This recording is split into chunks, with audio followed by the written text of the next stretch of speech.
Ezihamba phambili indaba namuhla wezombusaso eThekwini yakhuthaza umphakathi. Kuhlomule kakhulu Iminyango Emithathu kwisabelomali. Inehawu ikhala ngokunganakwa kwezisebenzi. Lezi indaba ze1KZNTV usifundele uThabani Maphumulo sanibonani. Amaqembu ezombusaso eThekwini asenxusa umphakathi uba uphume ngomningi bawo ukuyoba ingxenye yokhetho lwamakomiti oluzoba nje amawadi ahlukene ngempela sonto. Kulolu khetho kusuke kukhethwa amalungu omphakathi azomela iminyango ehlukene kumasipala nokuyibona abasuke bexhumanisa umphakathi nekhansela ngezinkinga ezahlukene.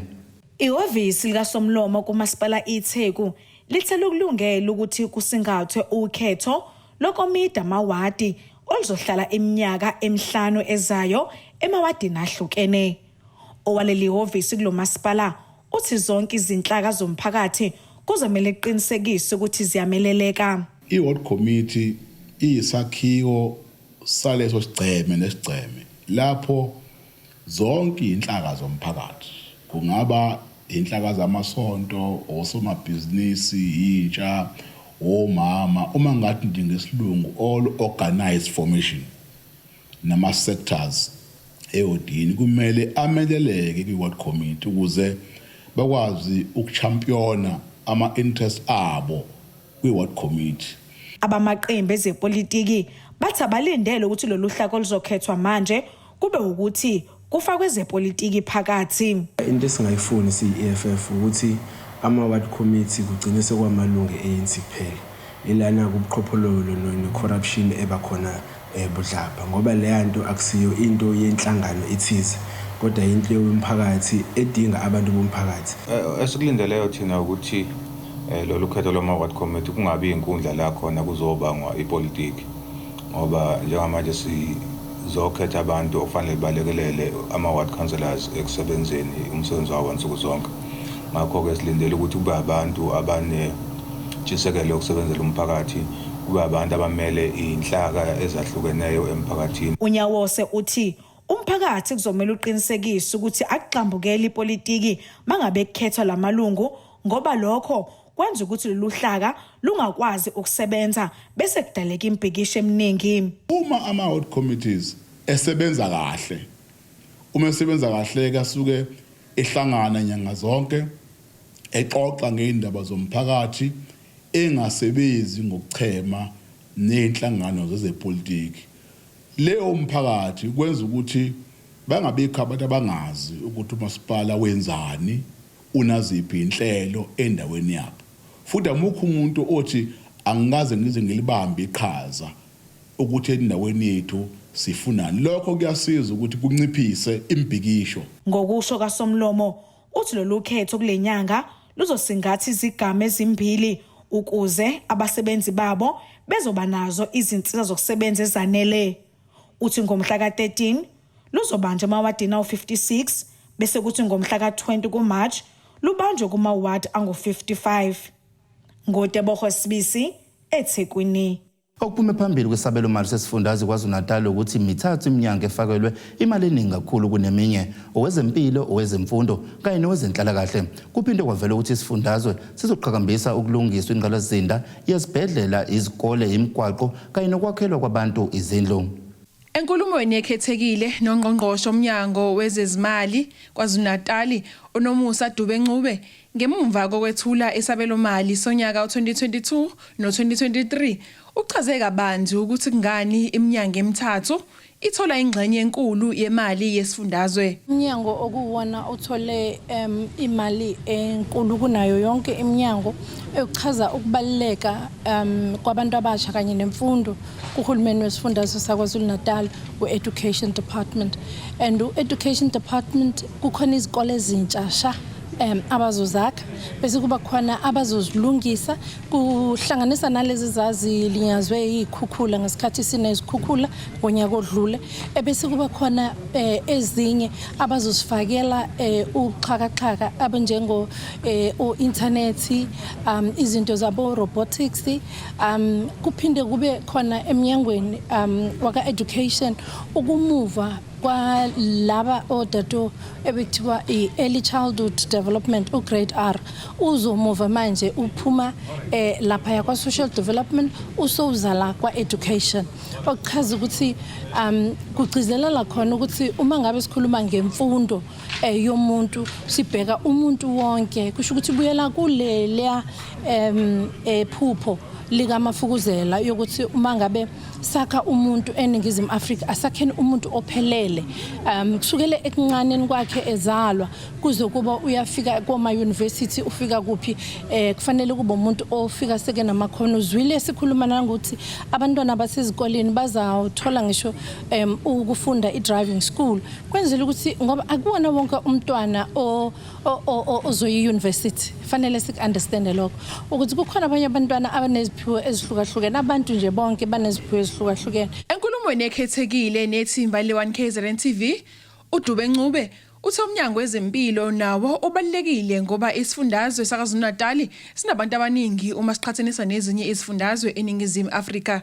Umnyango wezempilo siyazi ukuthi nezifo eziningi la KwaZulu-Natal maqhathaniswa namanye ama province kufana nabafundi iKwaZulu-Natal inabafundi abaningi kakhulu abangaphezulu abayela kwezigidi eziwu3 close to 3 million abafundi esinabo ezikoleni so mawubheka ke ihealth nayo futhi baningi kakhulu abantu la KwaZulu-Natal abasendaweni zasemakhaya abasendaweni zasemalokishini abadinga kakhulu usizwe lwezempilo ingakho ke nalo ezempilo bathola imali eningi ukulandela education ukuthi sisimamise abantu bakwazi ukuthola amaphilisi wabo eindaweni ezihlukahlukene abantu abasadinga ukuthi baye ezibhedlela bayakwazi ukuthola ema-clinic bawathole ngisho emasontweni bawathole ngisho khona okubizwa ukuthiwa uphele box lapho ofike njengobuye eposini ufike uscan nje ID yakho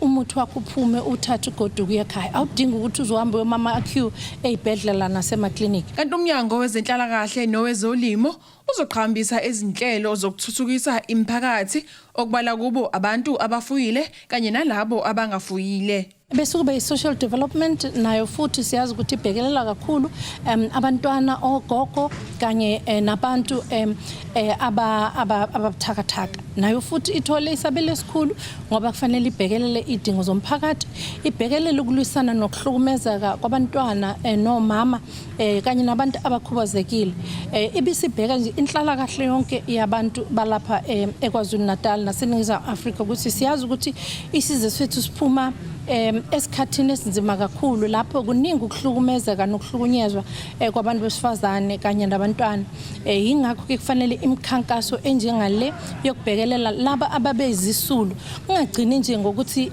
bahambe bobeka amacala kodwa kube kunemali yokuthi bafundiswe amakhono banikezwe nemali yokubaxhasa ukuthi bavule ezabo izitolo bavula wabo amabhizinisi kwenzela ukuthi baxhaseke ekubene izisulu bagcine sebe ngosoma business ngenxa yale budget esithulayo kuningi okunye ke sikubona kwi-agriculture nakhona mningi umsebenzi afanele wenziwe siyazi isifundazwe sethu siyalima kakhulu sinenyama ebovu sineyimbuzi sineyinkomo nabo futhi bazothola ukusizakala labo abafuyile nabangafuyanga bazonikezwa imfuyo ukuthi bakwazi ukuqala imfuyo yabo bese kuthi nezilwane zethu ke imfuyo nayo yakhelwa amadamu okuphuza nendawo zokudlela amadlelo kanye nendawo zamadipu kanye nemisebenzi eminingi yokusiza nje abalimi abakhulu nabancane ukuthi bakwazi ukuqhubeka nomsebenzi wabo.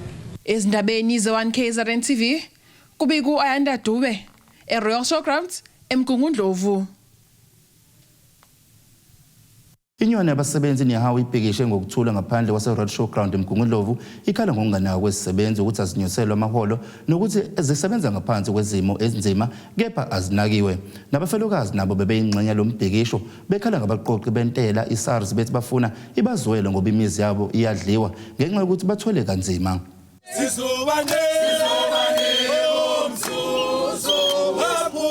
Babhekishe ngaphandle kwase-Royal Showgrounds bekhala ngokunganyuselwa amaholo kusuka ngonyaka u2018 abantu abayizisebenzi ezindaweni ezahlukene behambisana nenyunyana iNihawu.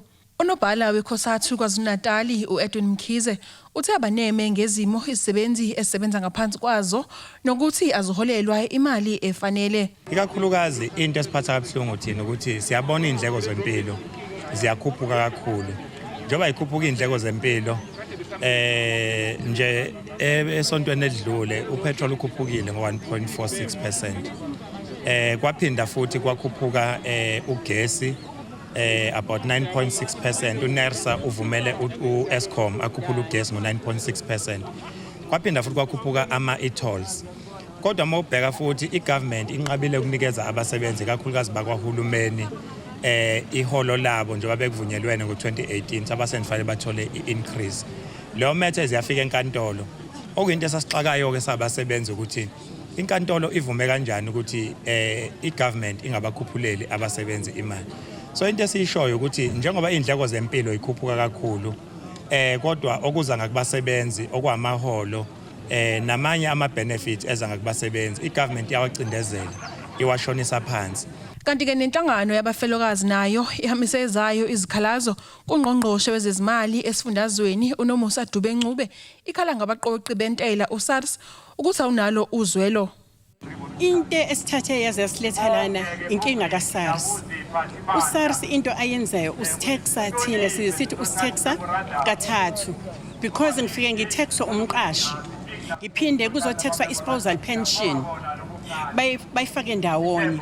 Okusho ukuthi mina at the end of the day during assessment into yenzeka ngisuke mina sengikweleta ini uhulumeni ngoba i-tax bracket isuke siyakhuphuka yaya phezulu and lokho kusishiya thina sinezikweleti ezimangalisayo kuhulumeni siyehluleka ngisho ukondla abantwana bethu ngoba manje uthola ukuthi sikweleta 150,000 and nabantu nencwadi abasithumelela zona zisuke incwadi ezibhlungu ezikunika u10 days i-demand of which mina ngokuzibuka ngibuke ngithi abantu esinabo khona abama-petrol attendant kukhona abantu abasebenza so long uma uthola i-payslip kuyicala kuhulumeni. UNgqongqoshe uNomusa Dube-Ncube wamukele uhlu lezikhalazo wathi-ke naye kukhona ungahambi kahle kwezinye izinhlaka zikahulumeni njengokuqasha abantu bangaphandle ukwenza eminye imisebenzi ekubeni bekhona abantu bangaphakathi abangabaqasha. Saying to my leaders lapha ukuthi one of inkinga esibhekene nazo thina sonke la ngizothi thina sonke la ngoba ibhekene nathi ngqo ayibhekene nabanye ukuthi kuba khona abantu abanga understand ukuthi sifuna ukuyapi njengalo mhlaba njengale lelizwe leli kakhulukazi when it comes to lo daba lokuthi insource. I remember I was sharing with them ukuthi nami I was shocked at one stage Iminyango si applyile phela kwa treasury ukuthi nakho siya insource manje wonke lama services awubayi decline into awungathi ayike eyiphekele police abayisebenzisa ngoba phela seyishayiwe ipolice ukuthi as insource kodwa you can see ukuthi those things enziwa because of a transformation engekho in those line functions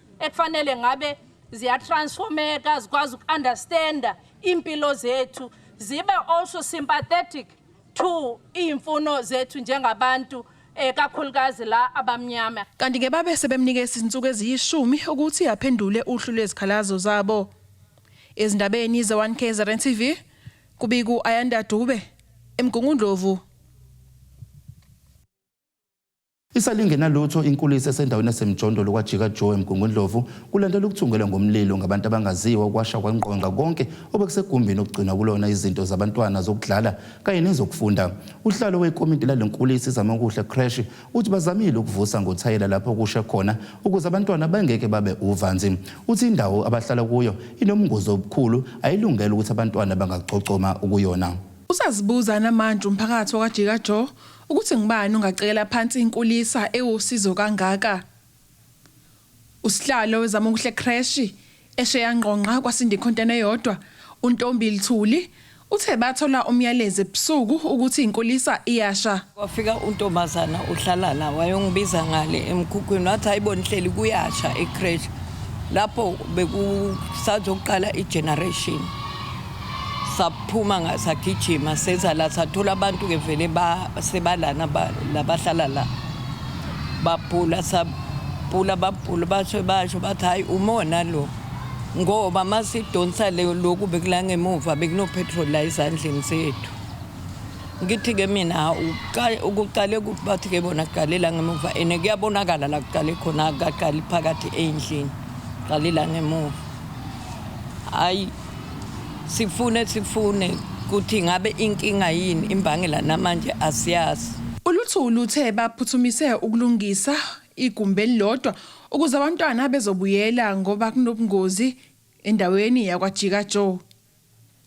Ngebhadi ke ikona okushile lokho icontainer ayishanga lena enye kodwa ya umzimba wayo wona oshi sathe sithatha lawo masenti amancane bekakhona sabuka indlela yalabantwana bazophindela bayodlala phakudoti futhi ngoba ukuqoqa labantwana bebanenkinga ukuthi bebadlala phakudoti bafike bathatha izinkwa elahlwe badla uthola okunye bakuthinitha kunempethu bantwana bamba eclinic utholakala ukuthi banababonke bakhishwa banama-worms bengicala kubona i-worms elinemehlo ngase ngibona ukuthi ngoba ngihlele ekhaya vele sihlele ekhaya asezame kubasiza abantwana kungako-ke ukuthi size siyikhandle sesizamile nokuvusa lokhu okubili bekade kushile ngenjongo yokuthi asifisi ukuthi labantwana baphindele lapha bayodlala phakudoti ngoba nabasuka esikolweni abasuka emakhaya ngoba amakhaya abantu awafani lokho kusele masiphekela ingane siyabanika badla. Kanti uqhube wathi kukhona osolwayo nobanjiwe umphakathi wabe usuyamtitinya. Kanti uLuthuli uqhube wathi likhona icala elivuliwe emaphoyiseni. Kuthe ebusuku banamhlanje kwatholakala omunye umfana la ngaphakathi wabona lo gadayo base bagijima sebamjaha lo mfana amantombazana adayisa lapha atsho ukuthi lo mfana bambonile uhlala ngala ehlabathini base bahamba ke bafike bathi kusho ukuthi wena lo ushesile lapha wathi haya kuyena bamshaya. Ezindabeni ze1KZNTV kubiku Ayanda Dube kwaJika Joe eMgungundlovu. Mbukule ke siye ekhefini masibuya siyaqhubeka neindaba.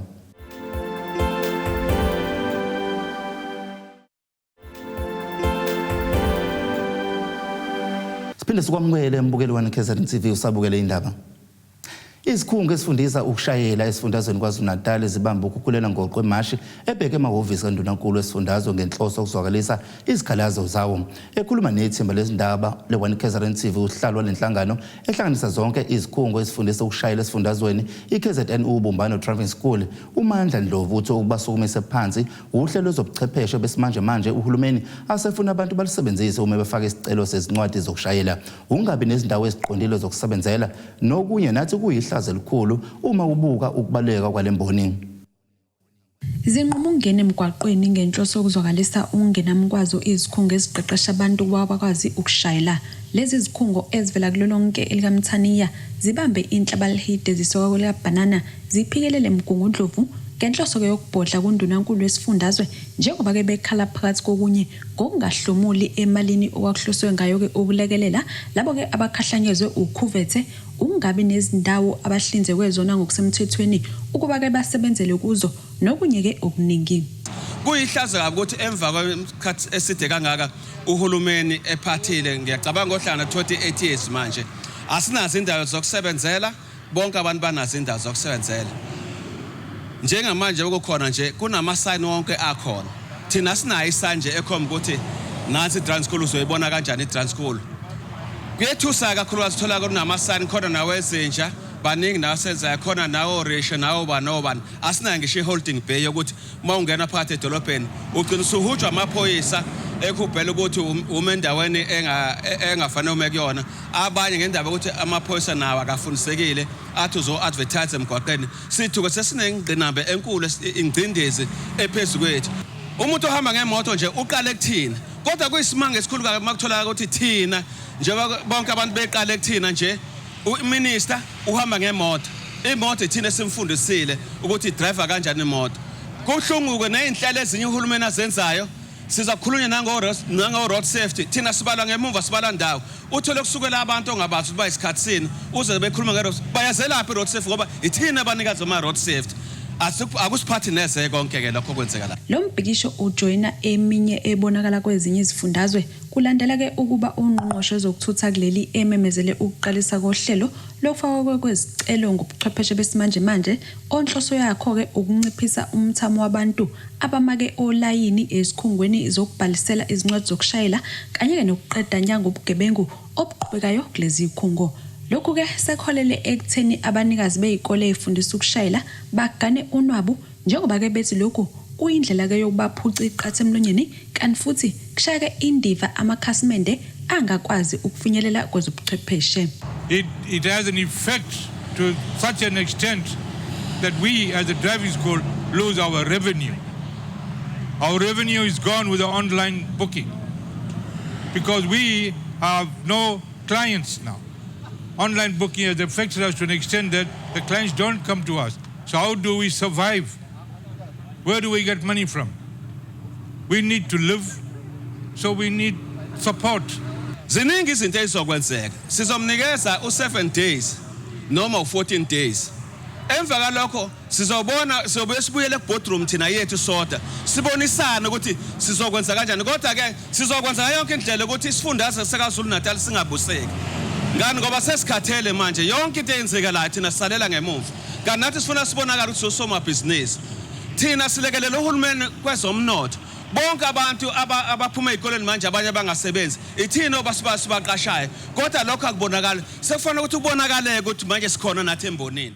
Emboni ibukeka ikhungethwe yizinkinga njengoba ke bebesayikhotha amanxeba kulandela ukufa komshini okhiqiza amalayisensi nokwenza ke ukuba kubambezeleke ukuphuma kwawo. Amkela uhlu lwezikhalazo usemkhuzwayo wehhovisi likaNdunankulu udalule ukuthi bazohlala phansi nobuholi bama driving school ngenhloso ke yokuzama ukuqhamuka nesisombululo. Ngithunyiwe ke la uNdunankulu njengoba sekuchaziwe ukuthi ngizoyimukela le memorandum on behalf of uNdunankulu njengoba nalokho engakwazanga ukuzayena ebese ngikuveza ukuthi masilalele la noza kwethu engithunywe kanye nabo oku umqondisi ubaba uMasikane olanga emva kwami sifisa ukuthi sikuchaze ukuthi masilalela kuyavela ukuthi kunezindaba lana ezidinga ukuthi zixazululeke ngokahulumeni wesifundazwe saKwaZulu Natal futhi kuyavela futhi ukuthi kunezindaba lana ezingeke zaxazululeka kule level esifundazwe kodwa isifuna uhulumeni kazwelonke.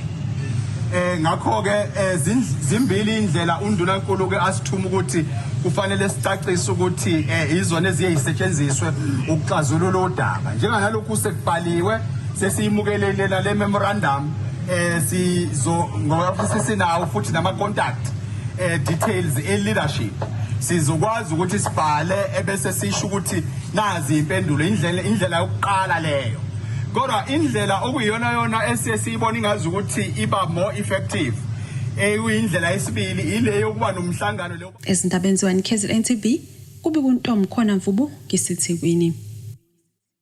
Imeya uMasipala wesifunda uMkhanyakude enyakatho nesifundazwe kwaZulu Natal uSiphile Mdaka uthi balisukumela phezulu udaba lokusweleka kwamanzi emphakathini waseMtubatuba enyakatho nekaMthaniya njengoba le ndawo inenkinga yokutoleka kwamanzi. Uthi abantu bakule ndawo sebezoyizwa ngendaba inkinga yokuswela amanzi njengoba sebenezinhlelo zokulwisana nalenkinga. Umdaka kusho lokho ngesikhathi ehambela umphakathi waseMshaya eMtubatuba eyokwethula izinhlelo loMasipala onazo njengoba sekunobuholi obusha. uSiphile Mdaka oyimeya yoMasipala wesifunda uMkhanyakude uthi sebelisukumele phezulu udaba lokweselwa amanzi emphakathini waseMtubatuba enyakatho nelikaMthaniya njengoba le ndawo inenkinga yokushoda kwamanzi. Uthi abantu bakule ndawo sebezoyizwa ngendaba inkinga yokweselwa amanzi njengoba sebenezinhlelo zokulwisana nalenkinga osekunesikhathi eside iqhubeka. Umdaka kusho lokhu ngesikhathi ehambela umphakathi waseMshaya eMtubatuba eyokwethula izinhlelo loMasipala onazo njengoba sekunobuholo obusha. Sesibuyisa ke izinhlelo zokuthuthukiswa kwabantu kakithi kakhulukazi odabeni oluthinta amanzi. La eMtubatuba sizovuselela izikimu zamanzi ebengasasebenzi kodwa soqhubeka nezinhlelo zokusondeza amanzi eduze nala abantu abahlala khona. Kodwa olunye uhlelo esilwenzayo umsakazi ukuqinisekisa ukuthi uma amanzi ehamba lapho makhona akuthathi isikhathi eside ukuthi amanzi abuye.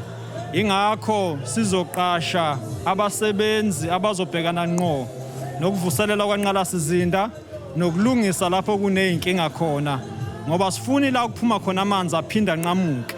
Sifuna ukuqeda ngalamanzi aphuma khona aphume njalo. Sibheke kakhulu odabeni lwalezi indawo ezisashoda ngamanzi ukuthi siwasondeze ngespeed esifanele. Ume uphinde waveza ukuthi lo mkhandlu usunozinzo. Kuzokhumbuleka ukuthi lo masipala uko wakhungathwa izinkinga kwaze kwaxoshwa ubuholo babuphethe ngaleso sikhathi kwangena obe-IFP. Umeya uthi manje lo mkhandlu ususebenza ngendlela efanele. Uzokhumbula ke emsakazo ukuthi umkhandlu wethu eMkhanyakude uke waba nezingxaki eziningi esikhathini esidlule. Okokuqala nje sobikela abantu ukuthi kusukela ngomhla ka-29 November kugcotshwa lo mkhandlu. Umkhandlu uyasebenza manje ngendlela efanele, uzinzo lubuyile, sesimqashile umeneja. Ezindabeni ze1KZNTV kubika uZamando Sicele esemtubatuba. Mbukela ke siye ekhefini masibuya siyaqhubeka neindaba.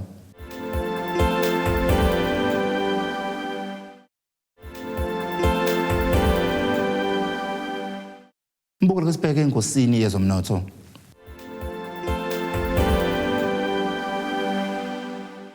Irandi lu-15.5 cent maliqhathaniswa nedola semelika libu 16.34 cent maliqhathaniswa nopondo seBrithani libu 19.83 cent maliqhathaniswa ne-euro kanti igolide lona libiza $1,908 cent i-ounce kuthi olungahluziwe ubu $111 14 cent umphongolo.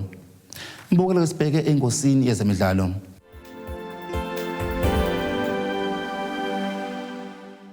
Umnikazi weqembu lebhola iRichards Bay FC eligijima esigabeni seGlad Africa Championship uSifiso Jomobiyela uthi unethemba lokuthi leli qembu lizokwazi ukwenza kahle kule season likhushulelwe esigabeni seDStv Premiership njengoba lisahlezi esiqongweni. Ubiyela uthi okubalekile ukuthi abadlali babe sesimene esikahle ngokomqondo njengoba imidlalo isiyanga sekupheleni bangaphinde bashawe induku yabashaya ngesizini edlule nalapho basuka esiqongweni ngemizuzu yokugcina. Umnikazi weqembu lebhola iRichards Bay FC eligijima esigabeni seGlad Africa Championship uJomobiyela uthi unethemba lokuthi leli qembu lakhe lizokwazi ukuzibamba siqine njengoba lisahlezi esiqongweni kuloki ukuze likwazi ukukhushulelwa esigabeni seDStv Premiership. Leli qembu ngesizini edlule laphunyukwa iqathe emlonyeni lagcina lidlala kwimidlalo yokuhlunga pheceleza ama-playoffs nakhona lahluleka ukunyukela esigabeni esiphezulu njengoba kwagcina kunqobe iqembu leChippa United. Siyazama kodwa incindezi khona kodwa ke siyazama. Siyathemba ukuthi into ebalekile njengamanje ukusebenza ingqondo zabadlali wenza sure ukuthi isimo sesehlela ngonyaka odlule or ngesizini edlule singaphindi sisehlele. Njengomuntu osondelene nabo ngiyababona ukuthi no, they are more focused.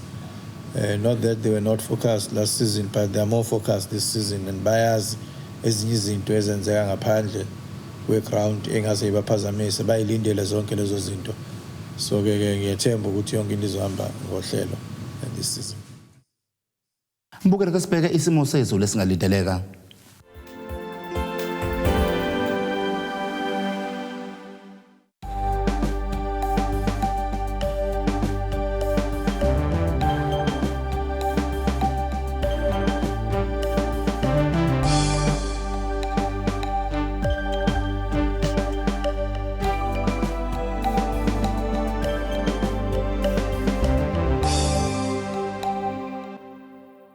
Mbukela izindaba esiphathele zona siyithimba lesindaba le1KZNTV izindaba sipheli kuphela isikhathi nisale kahle.